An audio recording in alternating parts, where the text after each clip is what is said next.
নমস্কার। কবি অনির্বাণ ঘোষের কবিতা রামধনু রং ইচ্ছে পাখি।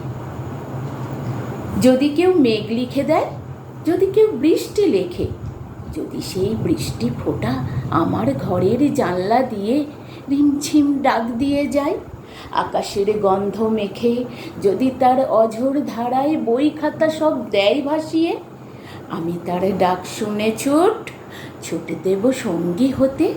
আমি তার ছন্দ সুরে রিমঝিম উঠব গেয়ে, ডুবে যাই ডুমুর ঝুমুর, ডুবে যাই খুশির স্রোতে।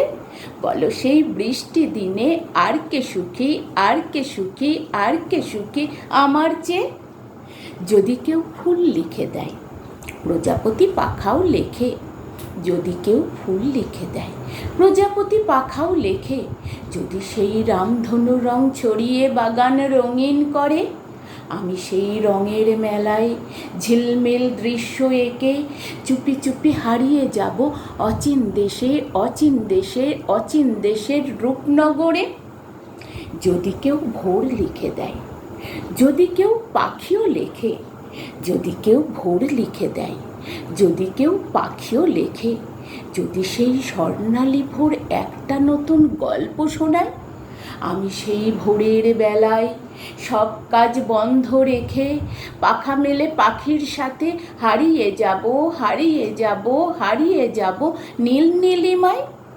যদি কেউ ঘুম লিখে দেয়, যদি কেউ রাত্রি লেখে, যদি কেউ ঘুম লিখে দেয়, যদি কেউ রাত্রি লেখে, যদি সেই রাত্রিরে কেউ আমার চোখে স্বপ্ন আঁকে, তবে সেই ঘুম ছমছম স্বপ্নের ভিতর থেকে আমি আর ফিরব না ভাই, ফিরব না আর কারোর ডাকে।